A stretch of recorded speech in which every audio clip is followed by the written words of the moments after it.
Everybody, Nancy Pelosi just vowed to pass a scaled-down version of President Biden's infrastructure plan before October 31st. This means we're going to receive our fourth stimulus checks, possibly before the end of the month. And this is great news, folks.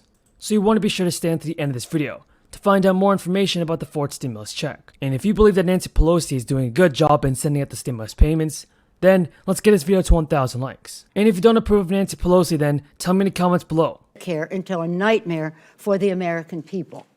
And when they do so, they say, well, it's not going to cost the current seniors anything. No, current seniors will pay more with their budget and their plans for the Affordable Care Act to open up again the donut hole, to take hundreds of billions of dollars out of Medicaid, which is about long-term health care for our seniors. And the list goes on.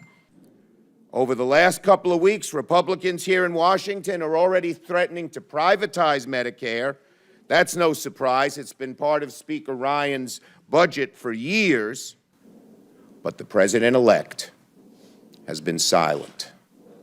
I say to my Republican colleagues, turn back. I was here in Nevada, not here, but I was 4 years ago running all over your state, talking to people.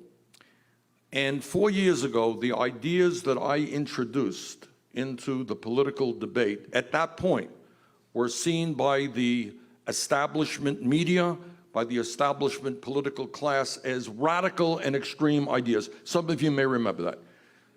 All right, people said, nobody, Bernie's a nice guy or he's not a nice guy, but his ideas don't make sense to anybody. Now, 4 years ago, I want you to remember the ideas that I talked about, which were seen to be crazy and radical.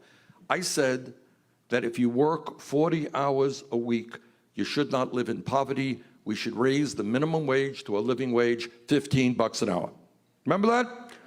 Well, 4 years ago, that was a radical idea. Well, guess what's happened since? 7 states have passed legislation raising the minimum wage to $15 an hour, and the U.S. Congress will likely do the same within the next couple of months. 4 years ago, I said that we have a crumbling infrastructure, that is our roads and our bridges and our wastewater systems and our water systems.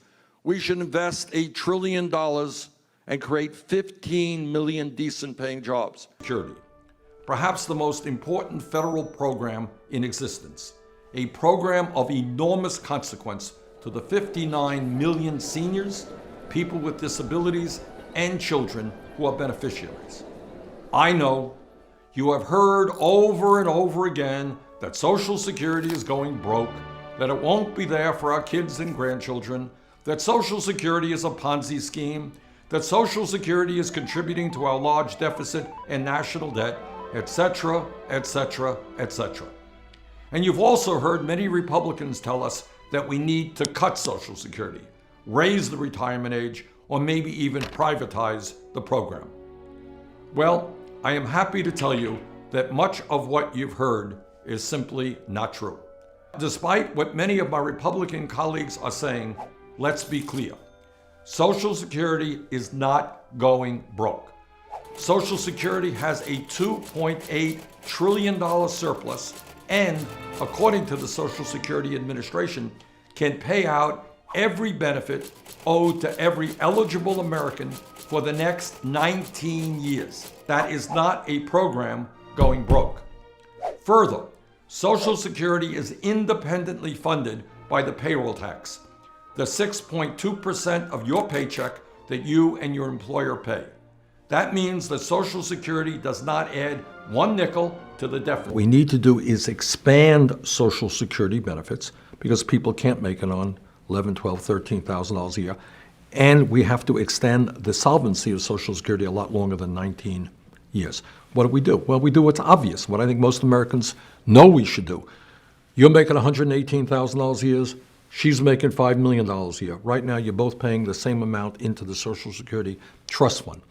At a time of massive income and wealth inequality in America, where the rich are becoming much richer and the middle class is disappearing, it is totally appropriate to say to people who have a whole lot of money, guess what, you're going to have to contribute more into Social Security. What we do is start at $250,000. So people making more than $250,000, will pay the same percentage of their incomes into the Social Security Trust Fund as people making $40,000 or $50,000. You do that, you extend the life of Social Security to the year 2065, and you expand benefits. Second thing our legislation does is I've heard some of my Republican colleagues talk about how the COLAs, cost of living adjustments, are just too generous.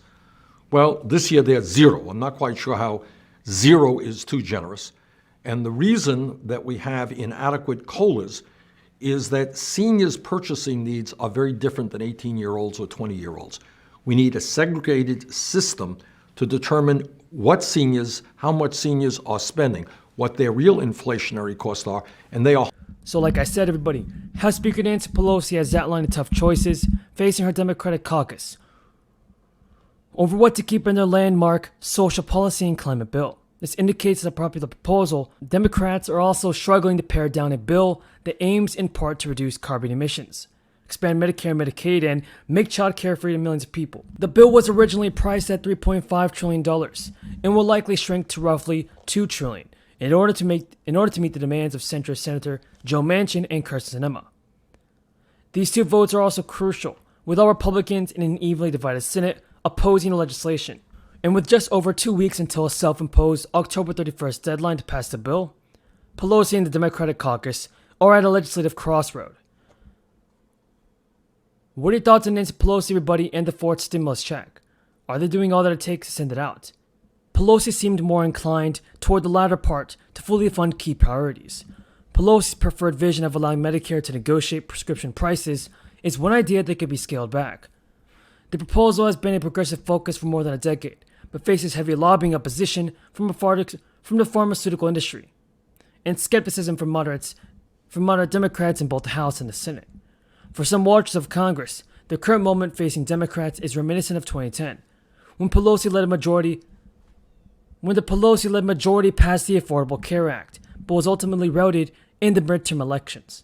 Pelosi expressed confidence that the bill's benefits, particularly its focus on improving lives of American people, will be rewarded in next year's midterms.